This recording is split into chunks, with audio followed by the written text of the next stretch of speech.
Olá, amigos. Dentro do curso de extensão Pensão Alimentícia, Doutrina e Prática, eu tive a satisfação de convidar o professor Daniel Alt da Silva para conversar, para dialogar um pouquinho conosco a respeito de um dos temas mais polêmicos na execução de alimentos, que é o seu rito.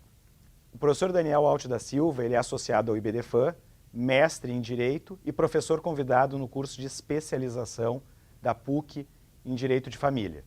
Então, inicialmente, eu gostaria de agradecer a presença dele e indagar como ele vê o rito da execução de alimentos no direito brasileiro. Muito bem-vindo, professor Daniel. Muito obrigado pelo convite, Daniel. Um prazer imenso estar aqui na PUC gravando esse vídeo para poder falar um pouco a respeito do rito, do procedimento, de mais ou menos como funciona a execução de alimentos dentro do nosso ordenamento jurídico, obedecendo às regras do Código de Processo Civil.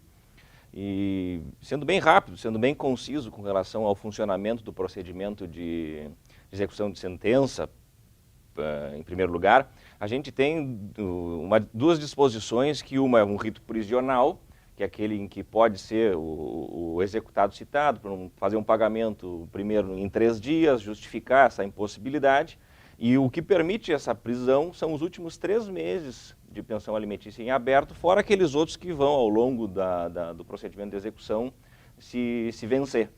A outra possibilidade é a execução de sentença desses alimentos com base no rito de expropriação, na busca de atingir o patrimônio desse devedor para que o crédito ele seja alcançado. Então, num primeiro momento, com base num título executivo judicial. Mas também o Código de Processo Civil ele admite a possibilidade de se fazer essa execução com base num título extrajudicial e que, de igual forma, cabem essas duas possibilidades.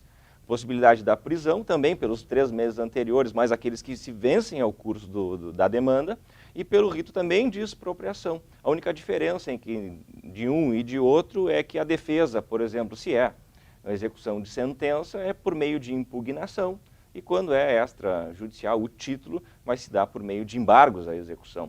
E também o curioso é que eu não posso, em nenhum momento, vincular os 2 pedidos, sob pena de causar um imbróglio processual. Eu não posso acumulá-los. Ou escolho um rito prisional, ou escolho o outro, que é o da expropriação. Muito bem. Professor Daniel, eu queria lhe ouvir a respeito de 2 temas que me pareceram extremamente importantes quando eu li o Código de Processo Civil de 2015. E eu gostaria de saber se, em alguma medida, eles poderiam ajudar ou prejudicar o rito da execução de alimentos.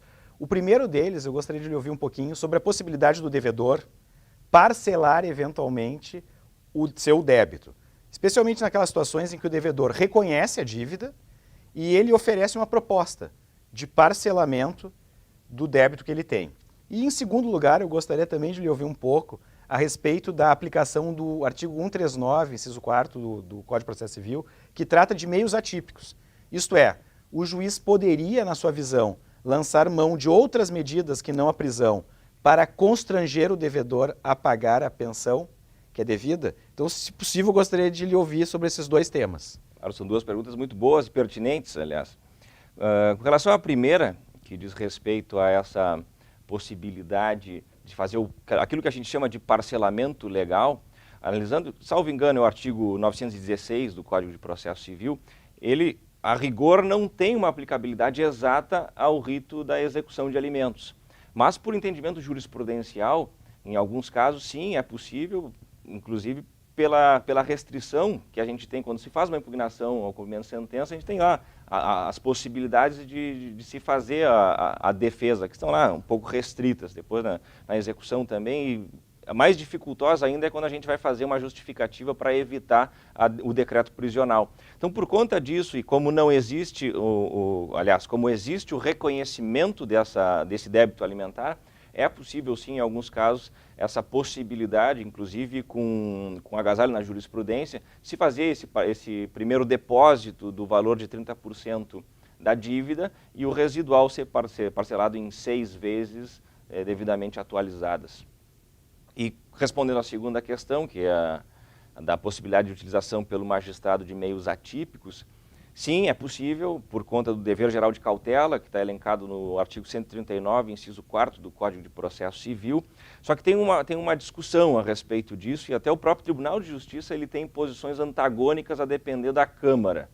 Alguns dizem que sim, outros dizem que não, por conta da ausência de um meio e fim com relação a isso, porque por conta da possibilidade de se tomar essas medidas atípicas, coercitivas, para que o débito alimentar seja satisfeito pelo devedor, muitas vezes não se enxerga que tomando essas medidas o débito realmente vai ser pago ao final.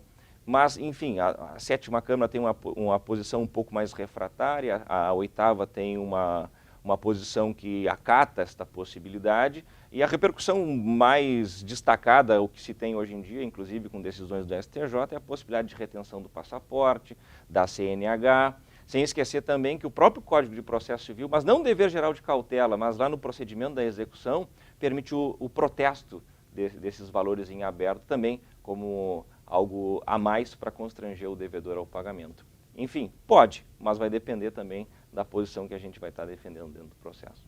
Muito bem, eu agradeço a participação do professor Daniel Alt e agradeço a atenção de todos vocês. Espero que tenham tido bastante proveito, como eu tive, com essa oportuna explicação do professor Daniel.